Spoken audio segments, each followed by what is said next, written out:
paese, torna in pittura e dico sì, Dico sì, dico sì, sì, sì, dici sì, sì, sì, dici sì. sì, sì. Grazie di questa grande accoglienza. Ci siamo uniti a un gruppo che esisteva già, che si chiamava Pittura Fresca. Facevano appunto una sorta di rock demenziale con influenze sui Velvet Underground addirittura. Però quando ho cominciato a suonare con loro, così quasi per scherzo, abbiamo notato che qualcuno riusciva anche a suonare del reggae. Se volevi distaccarti da quel che facevano gli altri, all'epoca o facevi punk o facevi reggae, non c'erano vie di mezzo, perché voler suonare come i Wida Report per un ragazzino di 20 anni, all'epoca probabilmente c'era anche la disco music che cominciava ad avanzare, però noi non la classificavamo neanche. Fare del reggae magari cantato in veneziano poteva sembrare molto più interessante primo per far capire alla gente di cosa parli e poi anche per far capire la musica, perché non dimentichiamoci che come nel mondo del rock, anche nel mondo del reggae il messaggio è universale. Riuscire a fare di una musica un veicolo per un messaggio politico e sociale per me era molto importante. Facciamo le mani all'organizzazione, grazie onorevole firmato al Capone. Io per la prima volta ho visto i Pittura Fresca nell'81 e non suonavo con i Pittura Fresca allora. Era una festa dei sogni in Campo Santa Margherita. E l'ultimo gruppo era i Pittura Fresca e siamo montati in palco e facevano talmente tanta confusione che gli hanno tolto la corrente e c'era uno scambio di un lancio di lattine verso il palco e quelli al palco raccoglievano le lattine e le ritiravano dietro.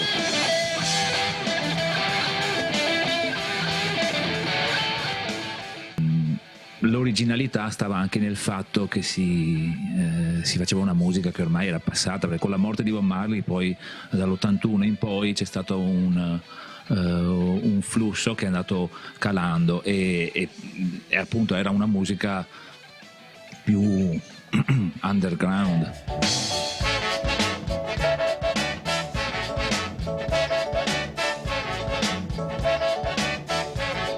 Prima di concretizzare la cosa in reggae ce n'è voluto molto, perché era un genere che nessuno aveva mai suonato ed era anche molto difficile trovare musicisti disposti a suonarlo, ascoltare una musica che si basa su un ritmo in levare, sempre quello sembrava troppo facile, troppo semplice, invece tutti quelli che provavano a suonarlo non ci riuscivano. Il mistero di questa musica rimaneva quello che sembrava facile ma nessuno riusciva a suonarla.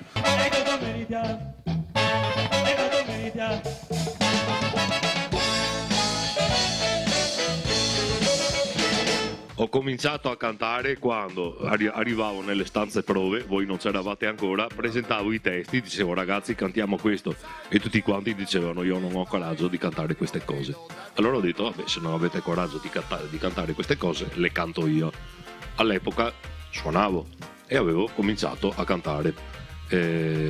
Sono stato investito da una macchina sulle strisce pedonali in piazzale Roma e lì con una spalla in gesso ho dovuto cercare altri chitarristi. Tutti i migliori musicisti di Mestre volevano venire a suonare con i Pittura perché sentivano che c'era qualcosa di differente da tutto il resto del panorama musicale del territorio. C'era un altro spirito, un altro modo di esporsi alla gente.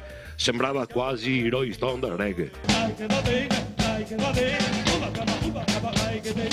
All'epoca per fortuna c'erano ancora feste di piazza, feste dell'unità, feste di quartiere, c'erano ancora queste iniziative che bene o male non ti promettevano granché, magari ti offrivano una birra, però riuscivi ad esporti musicalmente, a farti vedere dal pubblico, e lì i Pittura hanno cominciato, perché man mano che i Pittura si spostavano da una festa dell'unità a un'altra festa, i fans correvano dietro al gruppo, fino ad arrivare all'89 in cui abbiamo suonato in Parco della Bissuola a Mestre, in cui abbiamo riempito il palco. Alle percussioni questa sera Eddie De Panti.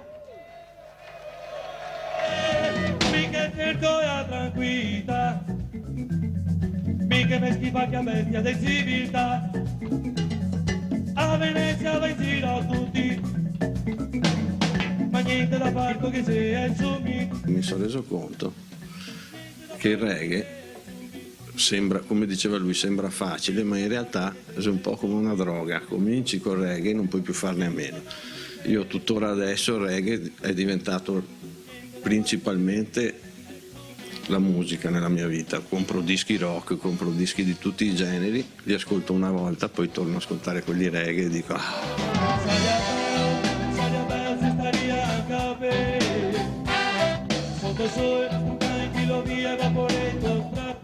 Il gruppo, che era incominciato così come Chaos Band alla fine degli anni 70, all'introduzione di diversi musicisti sempre più bravi. Entra Scardi, che all'epoca era noto come un grande chitarrista, un grande solista, entra per le sue suite di 40 minuti di assolo in questo gruppo Chaos, resta fulminato sulla via di Damasco a Milano guardando Bob Marley, introduce la musica reggae, introduce dei suoi testi.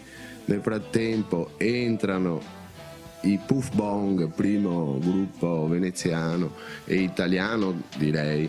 A metà degli anni 80 incidono un disco di musica reggae e da di là incomincia a entrare in tutte l'idea di fare una grande band di musica reggae, per cui con tastiere, percussioni.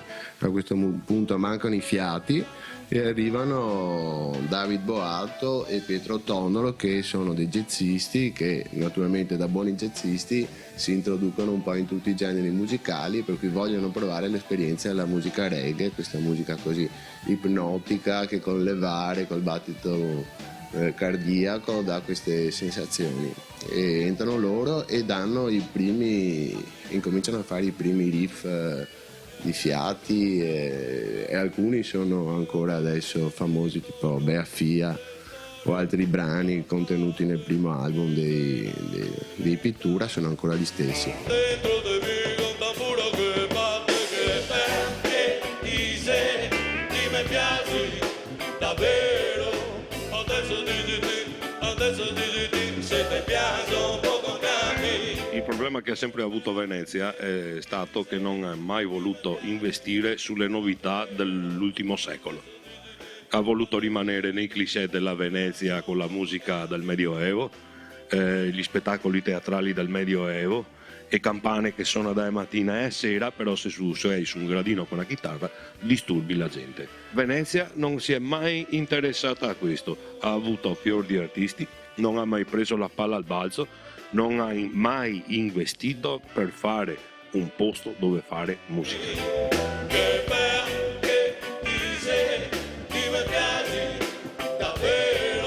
Però io penso che comunque Venezia, un po' come Napoli o Genova o altri posti, sono città di mare, la gente è diversa.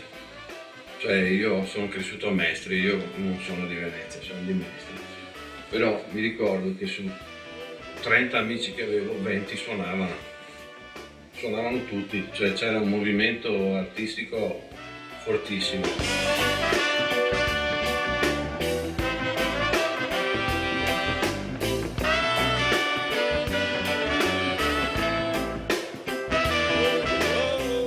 I Pittura Fresca si erano rotti le palle delle guerre tra Ciosotti e Marinanti, si erano rotti le palle, per dirla in breve, tra destra e sinistra e tutti i contrasti che non stavano né in cielo né in terra. Si parlava che i rapper odiavano i punk odiavano i rapper, quelli che faceva country odiava quelli che faceva rap. Noi non ne potevamo più di questo livello basso. Invece parlando con Zuga, che era uno di Marghera che avevo intravisto qualche anno prima al primo centro sociale, anche lui voleva suonare, non aveva nessuno con cui suonare, aveva uno scantinato sotto casa che lo adibbiva come sala prove e mi ha detto: guarda, se vuoi, io ho un amplificatore, una chitarra, un basso me lo hanno prestato, possiamo provare a suonare qualcosa tanto per divertirci. Da lì, con la compagnia che avevamo, uno suonava un paio di bonghi, uno suonava un pezzo di batteria, un altro faceva casino sopra una bottiglia, abbiamo cominciato a suonare. Massa e desfai, despregai de roverai, demo tutti i murassi si urai.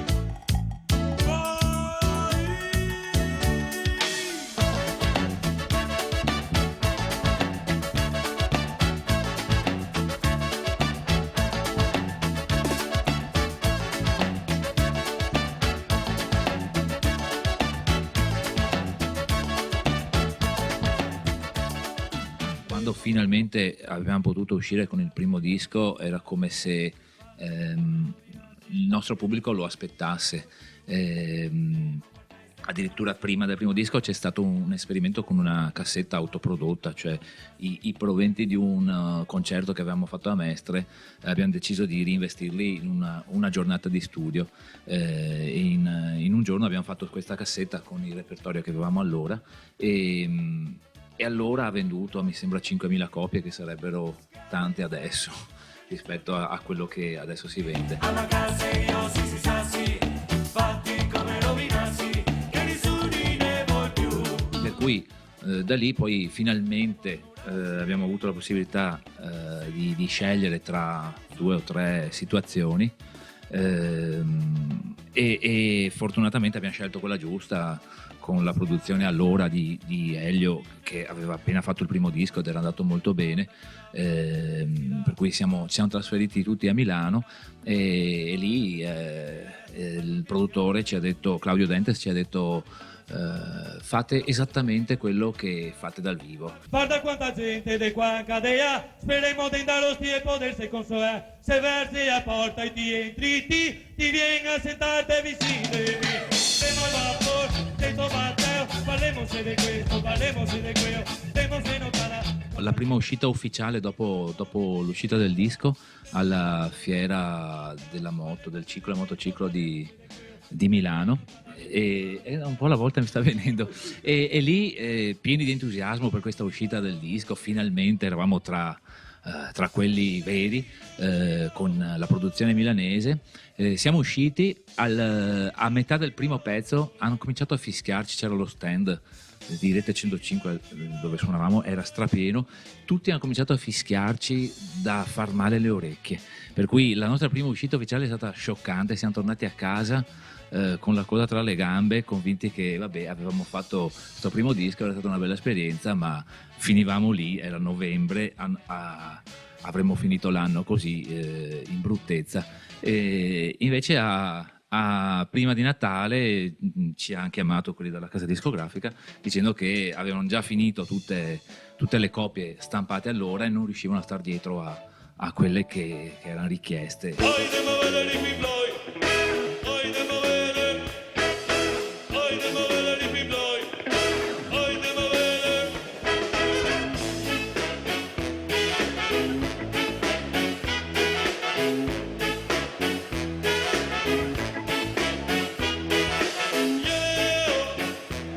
La canzone è nata addirittura come un articolo. Volevo fare un articolo sulla serata veneziana dei Pink Floyd e poi venderlo a qualche giornalista o a qualche giornale. Chiaramente ero molto amareggiato dal fatto di non aver potuto assistere a un concerto di queste dimensioni. Però tutto sommato la giornata era stata talmente divertente che era piena di spunti per raccontarla. Domanda, siete qui per i Pink Floyd? Risposta.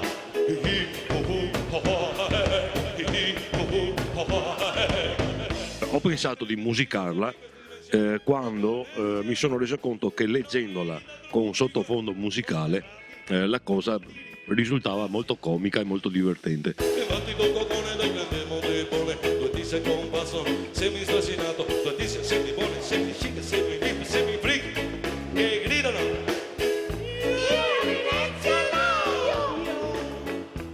Eravamo tutti convinti che come canzone fosse, come si dice, la canzone, come la scartina del disco, la canzone cazzata da mettere lì, al punto che non volevamo nemmeno inserirla nell'album perché ci vergognavamo un po'.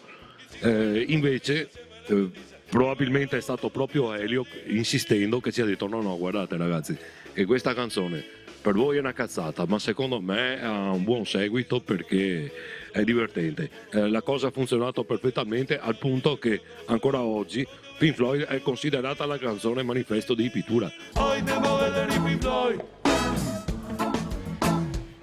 Io ero facevo parte del gruppo delle persone che si è perso, ma io ce l'ho fatta arrivare alla barca, mentre Scardi e Ciucca non ce l'hanno fatta.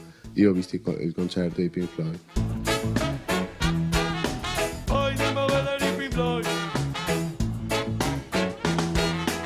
Stavo all'edicola dei miei fratelli all'Accademia e quindi ho visto tutto il flusso della gente che arrivava da Piazzale Roma, una roba incredibile, ininterrotta per ore e ore. E mi ricordo da ridere perché circa ogni 30 minuti, ogni mezz'ora si vociferava: ecco un morto, no, un morto, ma come? Dopo mezz'ora, ecco un altro morto, no, 2 morti, no, tutta sta gente, sto caos. Insomma, dopo alle 7 di sera c'erano 25 morti, secondo leggenda metropolitana bella e buona, fatta in 4 ore. La parte iniziale della canzone, VIP imbarcà coi fioi, invita al concerto di Pink Floyd, così come l'ho scritta, così è rimasta, perché ha già la sua rima, la sua cadenza ritmica e non c'è stato assolutamente bisogno di tagliarla o di rimetterla a posto.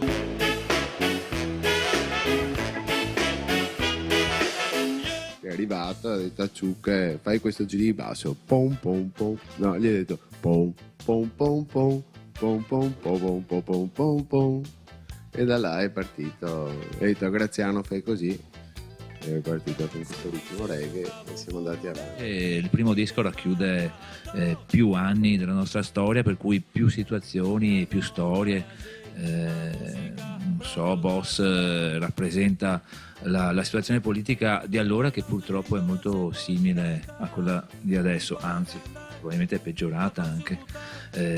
Doc contestava il fatto che per noi che cantavamo in dialetto all'epoca era impossibile entrare nei circuiti, e ovviamente l'abbiamo scritta in un periodo in cui non eravamo assolutamente nei circuiti importanti.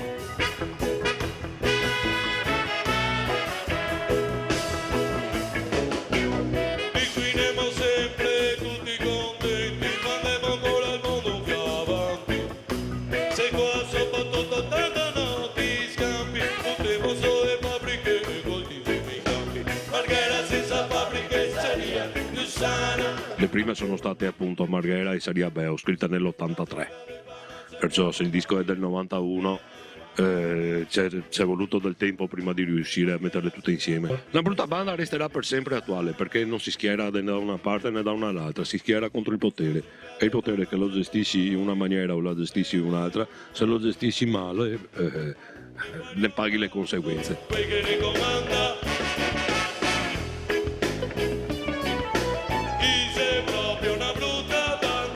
Di brutto è successo che durante la tournée del 91 Ciucca si è ammalato.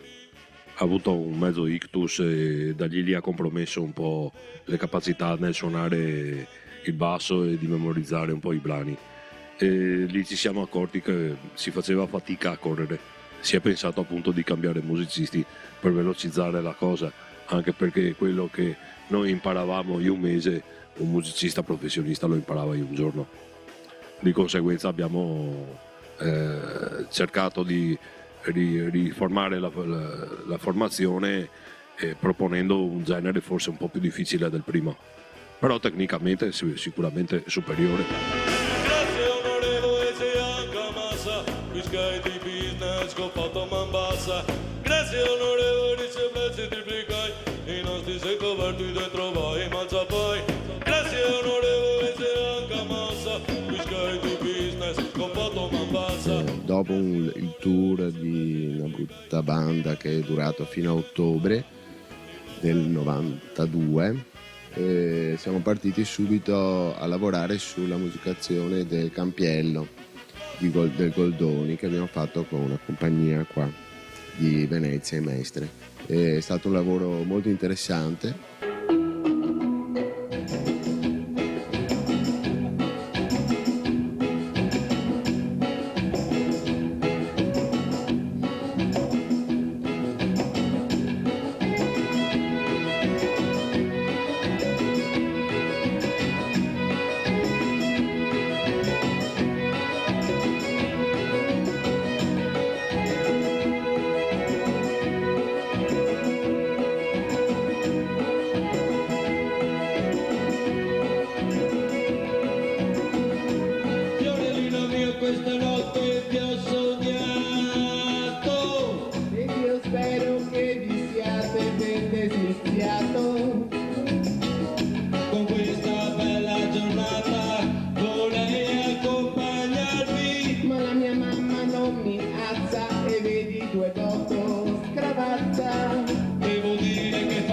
trasmissione, hanno fatto da fanciulla. Poi ho fatto mezzo che potevo per sembrare una putella. L'italiano è una lingua sì perfetta, ma pare veneziano se proprio mai vita.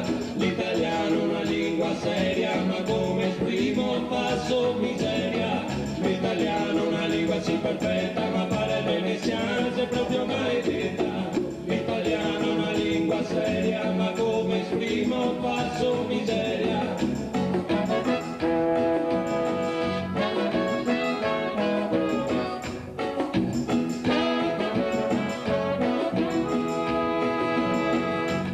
Continuavamo a sentir dire che noi eravamo una meteora, un fuoco di paglia, che comunque saremmo spariti alla prova del secondo, che ci saremmo ripetuti, perché ovviamente ricevi un sacco di critiche oltre che di elogi quando diventi popolare, per cui diciamo che noi siamo prefissati un po' lo scopo di non ripeterci facendo qualcosa che fosse inaspettato, e da qui anche l'idea di fare un qualcosa di multietnico che coinvolgesse musicisti anche di nazionalità diverse e generi più vari, però che fossero in qualche modo collegati sia dal dialetto che comunque dal levare del reggae. Benvenuti a tutti a Uomo da Venezia. Venezia è stata viva nei nostri sogni da tempo e sono molto felice di vedere il nostro sogno vivo qua a Venezia. Ok, let's go with Pittura Fresca. Giorgio, con ti vuoi?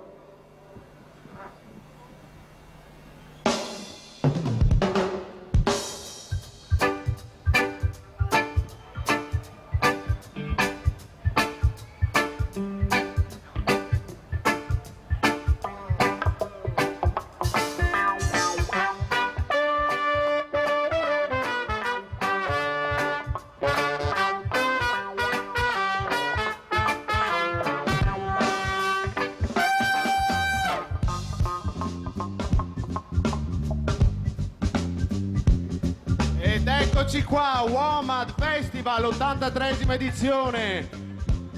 Per fortuna a Venezia, Pittura Fresca in piazza San Marco, grande onore.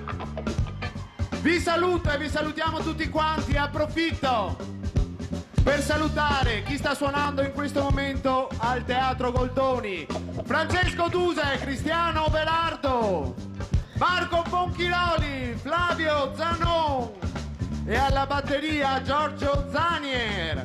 È un trionfo della musica ancora una volta, una musica che non ha proprietà, non ha monopolio. Mi sbaglio? Non sei mio, non sei tuo, non conosco proprietà per questa musica originale, universale, che corre dentro di me.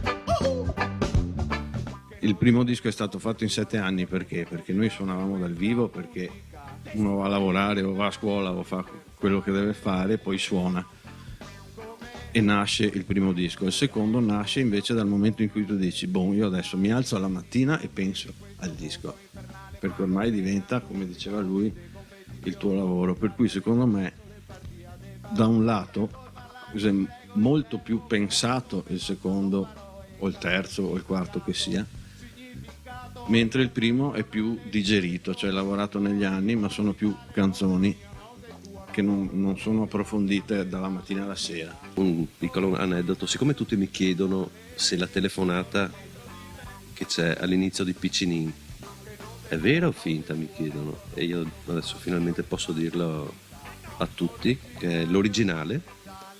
Ero veramente pieno in un bar di Venezia e quella è proprio l'originale della cassetta della segreteria telefonica di Cristiano, e assolutamente vera è quella e non è stata rifatta, e io ero veramente pieno. Cristiano, scusa, ciao, sono Valerio, senti, non so che giorno è oggi, non so, vabbè, mi viene in mente questo girone basso, ascolta un attimo. Tun tu tun tun tun tun tu du du du du tun tun tun tun tun tun tun tu dun tun tun tun tu du du du du tun tun tun tun tun tun e via così.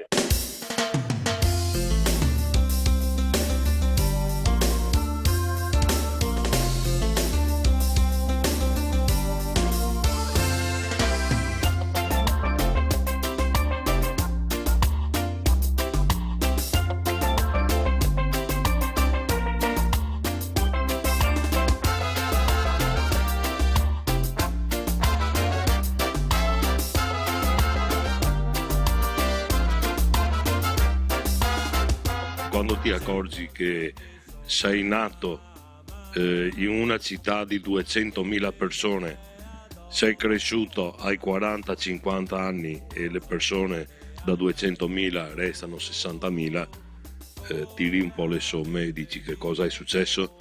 Nelle canzoni di Pittura che parlano di Venezia c'è un'analisi sui motivi che hanno spento una città. Certamente il fatto che è stata abbandonata da decine di migliaia di abitanti è un fatto molto grave, perché ha creato una monocultura che è derivata da approfittare del turismo. Però non siamo più nel Medioevo, appunto, per cui tutte le persone che vengono a lavorare, a studiare, ad abitare Venezia, e sono altrettante decine di migliaia ogni giorno a Venezia, se ci sono 60.000 abitanti residenti iscritti all'anagrafe di Venezia, alla fin fine a Venezia ci sono tutti i giorni almeno 150.000 persone che vivono a Venezia, e io soprattutto dico che i veneziani non sono quelli che sono nati a Venezia, sono quelli che vogliono abitarci a Venezia. Piccini, voglio tornare piccini, piccini, voglio tornare piccini, piccini, voglio tornare piccini, piccini, voglio tornare piccini. La cosa che ci ha sorpreso di più fin dall'inizio è vedere che la gente da Bolzano a Reggio Calabria e a Palermo cantavano in veneziano. La cosa che ci ha lasciato più sorpresi chiaramente è stata questa.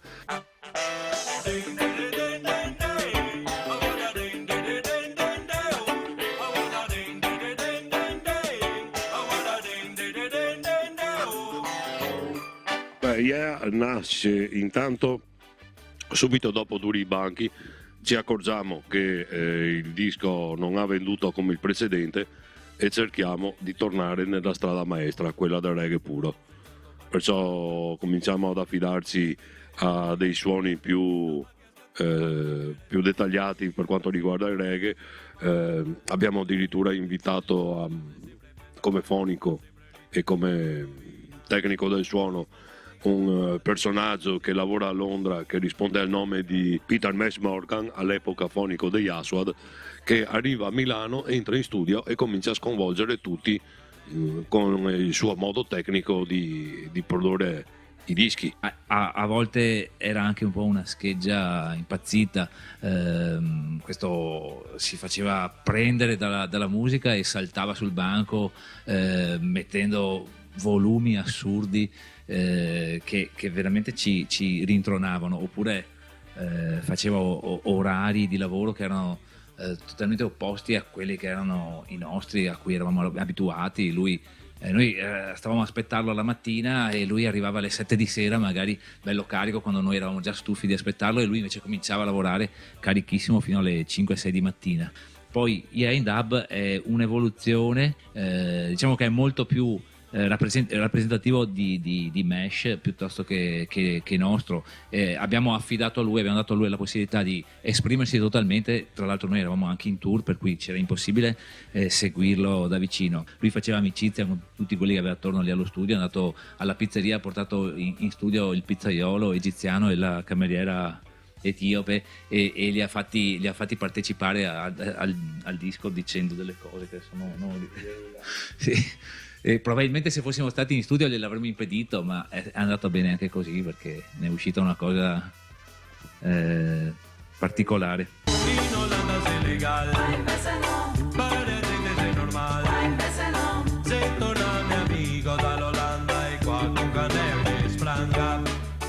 In quel momento stavamo già lavorando al disco successivo e era pronto Crudele che avevamo fatto per lavorare appunto per il disco nuovo, ascoltato che l'avevamo pronto e allora ascoltando Crudele gli è piaciuta molto, siamo andati subito a registrarla ed è uscito Yain Dub con la bonus track che era Crudele e la ristampa di EA con Crudele,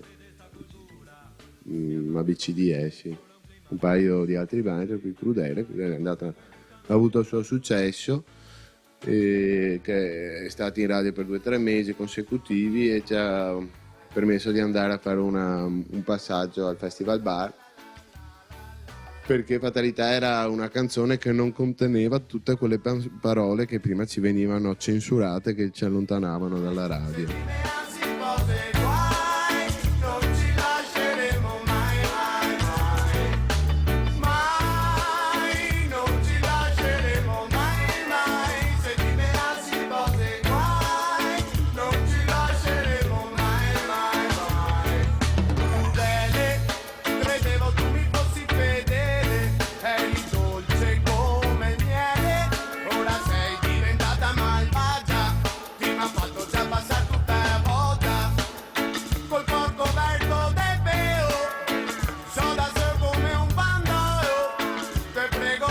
Abbiamo mai voluto correre troppo dietro alla musica reggae che veniva proposta in Europa da quei pochi dischi che arrivavano in Italia di musica giamaicana.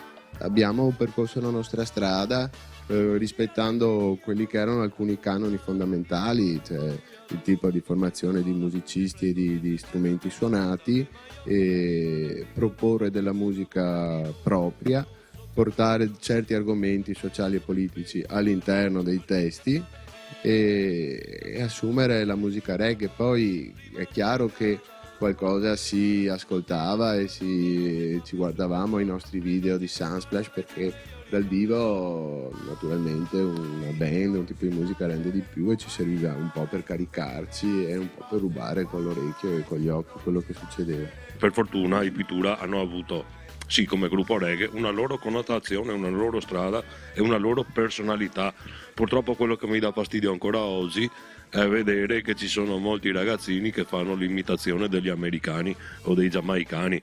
Questa qua la trovo un po' una cosa demente. Beh, Sbarbo mai detto, quando ci siamo cominciati ad accorgere che i ragazzini dell'epoca non erano più come eravamo ragazzini noi, ma erano molto più fuori di testa, abbiamo detto qua c'è qualcosa che non quadra, perché abbiamo ragazzini che si sconvolgono e poi vanno a picchiare i più deboli.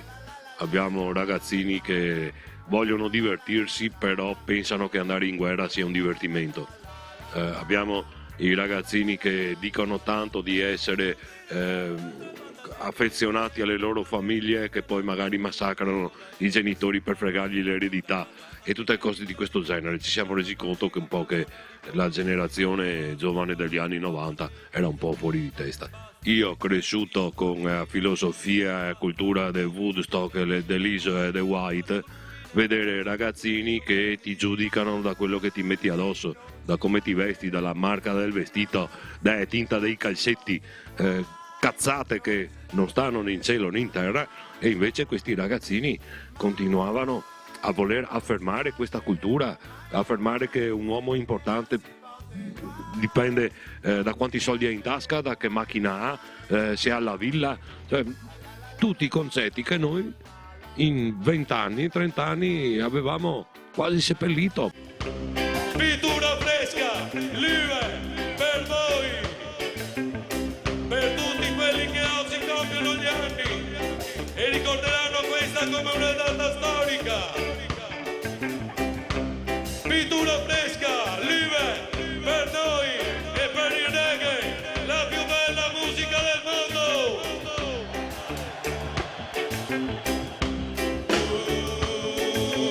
Moccatella, ragamuffin da Venezia, moccatella,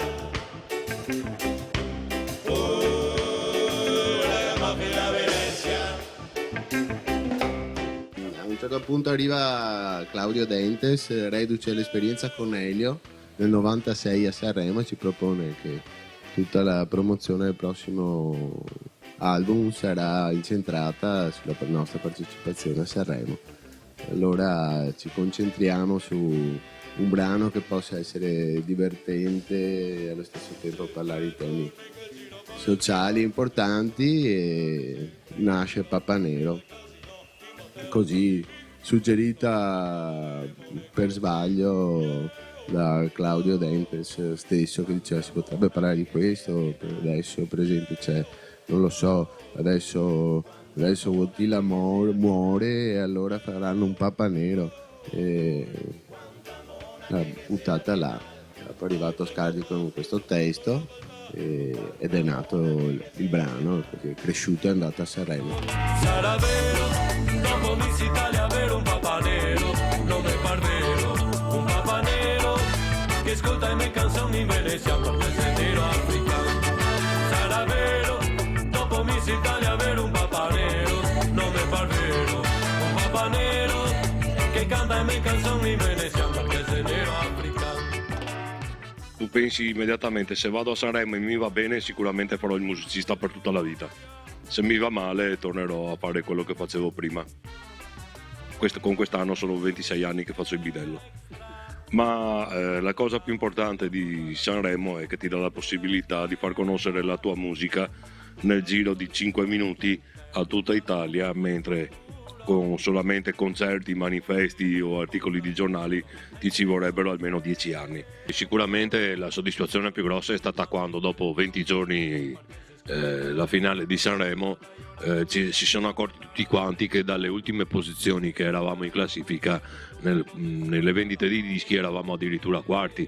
La cosa che ha sempre caratterizzato i Pittura dal momento che si sono esposti è stato dividere il pubblico, o li ami o li odi, o sei d'accordo con loro o sei contrario, e a Sanremo è successo esattamente questo. Avevamo tutta una fascia particolare di pubblico che era molto favorevole alla nostra musica e ai nostri messaggi, un'altra parte che era completamente contraria sia a noi come musicisti sia a noi come esistenza, cioè proprio non potevano sopportarci.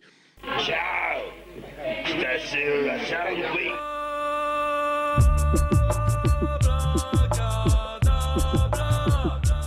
La cosa che mi ha divertito di più a Sanremo è stato il fatto che noi eravamo là perché eravamo in pittura fresca e non un'altra cosa. È stato divertente perché arrivavamo un po' arruffati a tutte le interviste, in ritardo, visto che era carnevale, noi siamo andati in giro come se fossimo a Venezia con il carrettino anche dopo i concerti. Facevamo il post concerto.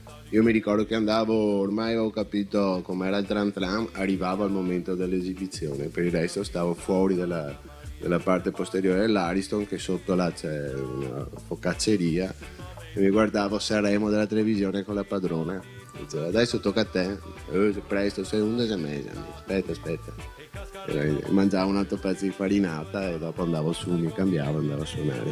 Sarà vero, dopo Miss Italia avere un Papa Nero, non è par vero, un Papa Nero che ascolta le mie canzoni in veneziano perché sei nero africano. Sarà vero, dopo Miss Italia avere un Papa Nero, non è par vero, un Papa Nero che canta le mie canzoni in veneziano perché sei nero africano. Sanremo è una giostra detestabile, ma ne vale sempre la pena provarla, perché ti fa conoscere degli aspetti del mondo musicale che potevi solo immaginare, invece li scopri e li vivi direttamente in prima persona. Quel penultimo Gesù e sarà un uomo dal continente nero.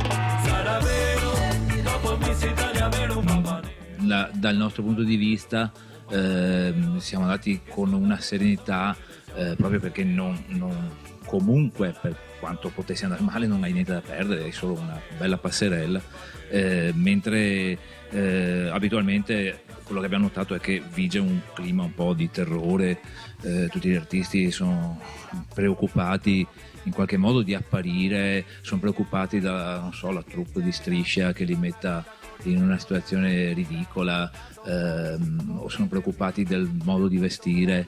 Alcuni si scoprivano tutti questi aneddoti mentre si era lì, da quello che si noleggiava la fidanzata da esposizione a quelli che affittano delle guardie del corpo pur essendo degli giusti sconosciuti solo per uscire dall'Ariston scortati.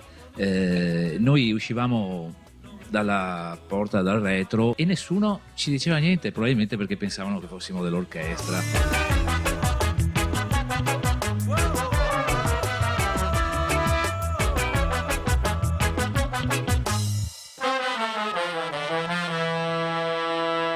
Migabai parla di giustizia, mentre Ridicoli vuole proprio ridicolizzare le icone della società in cui è stata scritta la canzone. Abbiamo dentro tutti dei soggetti che a noi risultavano addirittura ridicoli vista la loro posizione compromessa e corrotta. Si scaglia un po' contro quello che è il mondo della televisione e il mondo del costume italiano. Ridicoli parla più esclusivamente di un fattore estetico, mentre Migabai parla proprio di problemi più specifici, parla delle ingiustizie del mondo e della voglia che abbiamo tutti noi e tanta gente di cambiare la situazione. Altre avventure sono state che abbiamo fatto diverse cover di brani famosi di altri artisti, da Lucio Battisti a Gianni Morandi. Abbiamo fatto delle cose estemporanee per quanto riguarda i pittura, però sempre collegandole al filone musicale nostro, al reggae. Me gusta la cubista, me gusta a vista, me gusta serate come questa, ho vado a casa col mal di testa. Gran Calvo è stato un lavoro che è nato in tempi molto ridotti, comunque in condizioni favorevoli, perché incominciavamo a lavorare a Venezia, non dovevamo andare a Milano per incidere, si lavorava in studio a Cristiano.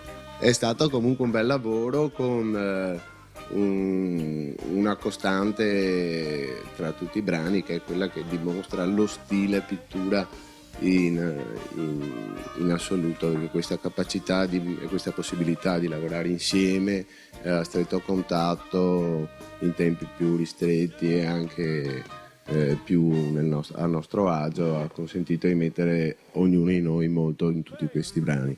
E dopo a noi era sempre piaciuto continuare a giocare, a inventarsi delle cose, per cui sono nate le derive elettroniche con alterni successi, e dopo abbiamo fatto i tamburieri Marghera, che abbiamo presentato Naya Binghi, il nostro repertorio c'è in versione assolutamente acustica. Abbiamo fatto delle musiche nel 97, dopo essere stato a Sanremo ci è stato domandato a Paolini fare le musiche di uno spettacolo, noi avevamo il nostro tour, non abbiamo potuto seguire il suo di tour, però abbiamo fatto le musiche.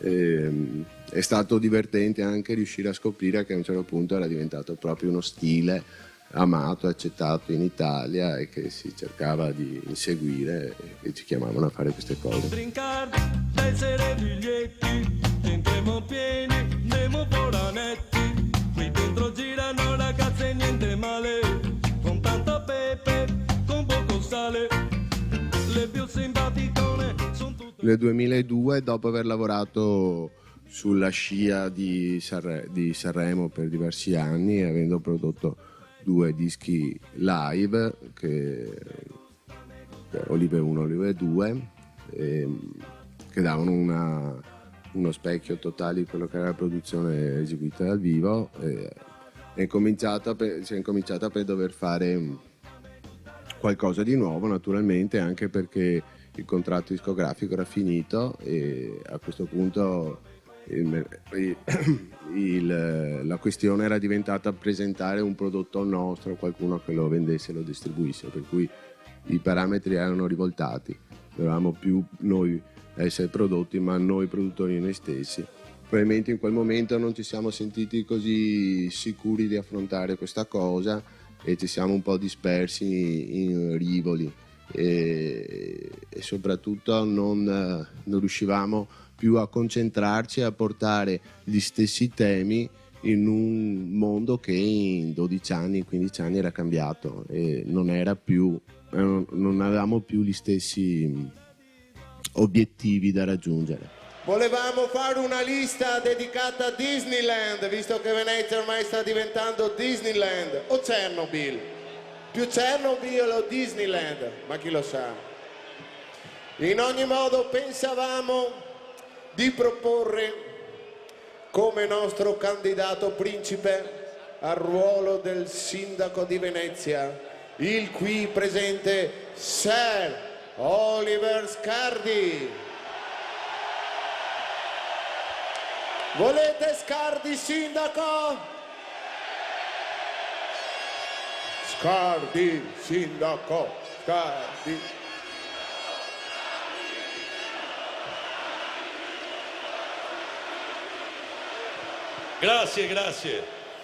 Grazie. Tanto mi so già è il vostro sindaco. Sono il vostro sindaco ancestrale. Venezia Mestre Marghera. Un ospizio, una boutique, una ciminiera. Ti ha capito tutto.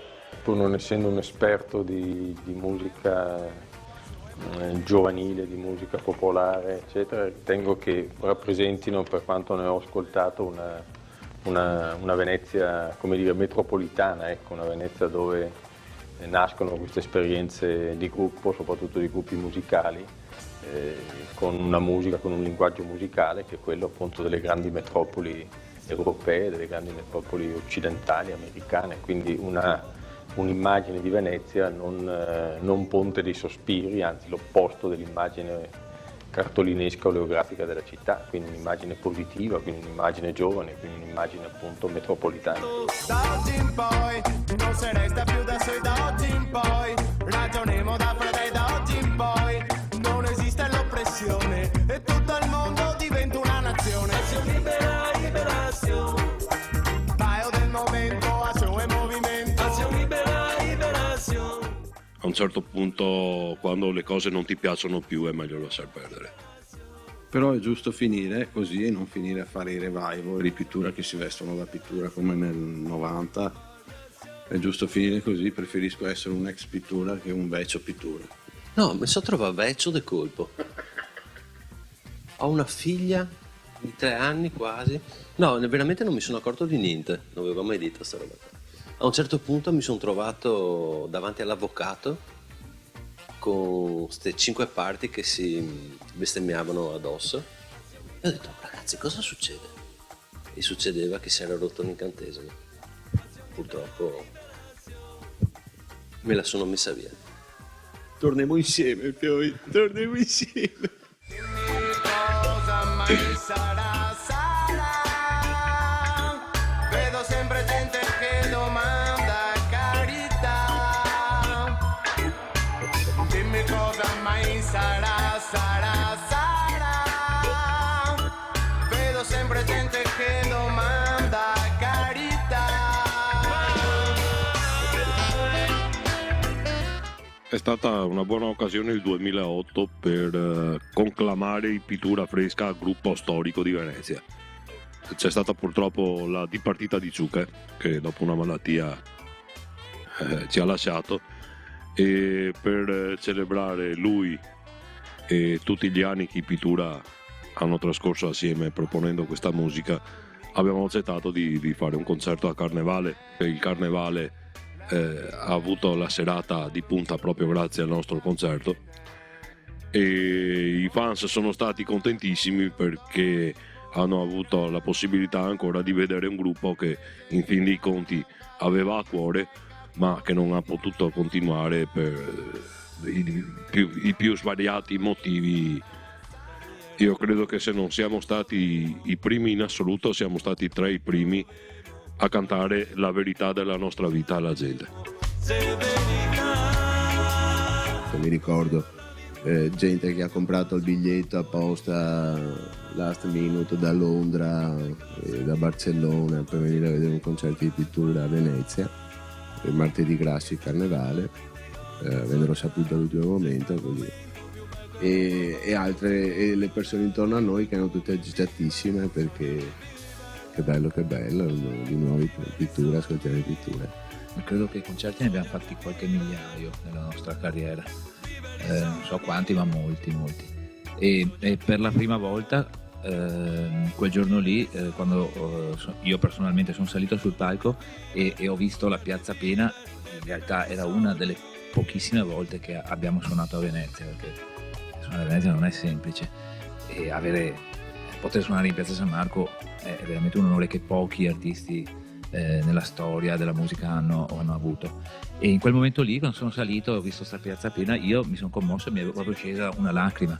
È stato un momento breve ma intenso di emozione, una delle cose, dei ricordi più belli è che c'erano probabilmente i nostri fans, che magari allora potevano essere quarantenni, ma c'erano anche gli adolescenti, i bambini che sicuramente quando noi eravamo popolari non avevano la coscienza di capire o non erano quasi nati, e invece avevano mitizzato qualcosa che era precedente alla loro generazione, e per cui ho solo dei ricordi bellissimi anche dal punto di vista umano con tutti loro, che purtroppo era restata una cosa sospesa e interrotta, come succede in questi casi, così negativamente. Una cosa molto importante da dire è che se per caso tra 10 anni decidessimo di fare un altro concerto a Venezia, in qualsiasi posto qua in zona, ci troveremo forse per la prima volta a vedere tutte le generazioni, dai bambini ai vecchi, perché noi fra 10 anni avremo 60 anni, uniti per festeggiare un evento musicale.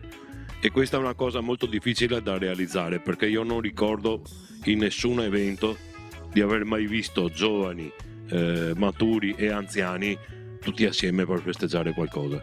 Questa sarebbe una cosa molto bella.